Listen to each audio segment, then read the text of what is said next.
Hello guys, నా చిన్న ప్రపంచానికి స్వాగతం. ఈరోజు దోసకాయ రోటి పచ్చడి చేశాను, చూడండి. Please like, subscribe. ఈ దోసకాయ పచ్చడిని సింపుల్గా ఎలా చేసుకోవాలంటే, ముందుగా దోసకాయ గట్టిగా ఉంటేనే పచ్చడికి బాగుంటుంది. గట్టిగా ఉన్న దోసకాయని తీసుకోండి. కొంచెం మెత్తబడితే అది పచ్చడికి వాడద్దు, దీనికైతే వాడద్దు. ఇంకా మీరు దేనికైనా వాడుకోవచ్చు.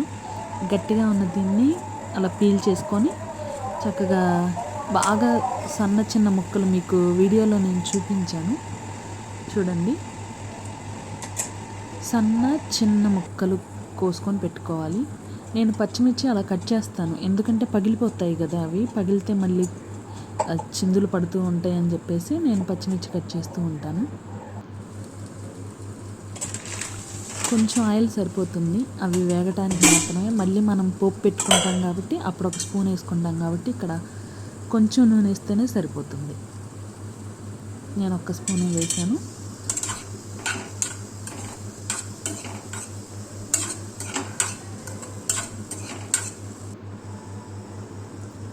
దోసకాయని అలాగా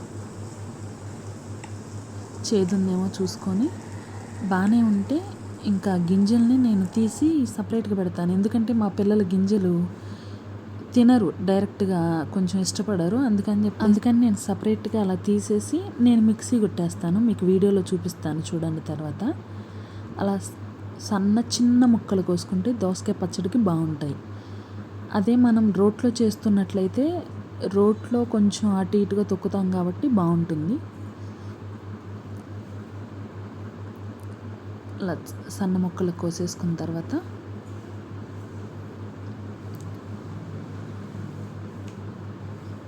వాటిని పక్కన పెట్టుకుందాం. ఇప్పుడు ఈ రెసిపీ చేస్తున్నాను కదా, నెక్స్ట్ టైం మీకు వేరే స్టైల్లో చూపిస్తాను. ఇంకా 2-3 స్టైల్స్ ఉన్నాయి, అవి కూడా చూపిస్తాను మీకు.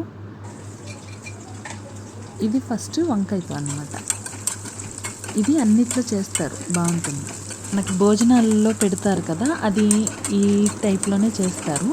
మా అమ్మ ఇంకా 2 టైప్స్ నేర్పింది, అవి కూడా మీకు చూపిస్తా. ఇలా వేగితే సరిపోతుంది. జీలకర్ర,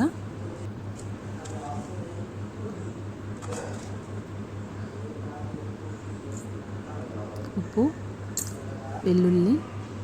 నేను చింతపండు వేసిన క్లిప్పు మర్చిపోయాను, సారీ అండి. ఆ చింతపండు కూడా వేసుకోండి.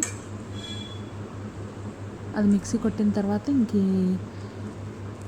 వంకాయలు పచ్చిమిర్చి వేపుకున్నాం కదా, వాటిలో దోసకాయ ముక్కలు కూడా కలిపేసి మిక్సీ కొట్టేసుకుంటే అవి ఇంక ఈ ముక్కల్లో కలిపేసుకుంటాం అన్నమాట. కలిపేసుకున్న తర్వాత కొంతమంది ఇలానే తినేస్తారు, కానీ కొంతమందికి పోపు ఇష్టం. అంటే ఈ పచ్చడికి పోపు చాలా రుచి వస్తుంది. మిగతా పచ్చళ్ళన్నిటికీ పెట్టుకోకపోయినా దీనికి మాత్రం పోపు పెడితేనే రుచిగా ఉంటుంది. కొంచెం కొత్తిమీర కూడా వేసి కలుపుకుంటే సింపుల్ అయిన దోసకాయ పచ్చడి రెడీ. అలా చూసి వెళ్ళిపోకుండా కొంచెం ప్లీజ్ లైక్ చేసి, షేర్ చేసి, సబ్స్క్రైబ్ చేసుకోవచ్చు కదా. మళ్ళీ కొత్త రెసిపీతో నా చిన్న ప్రపంచంలో కలుసుకుందాం. ఉంటాను మరి, బాయ్.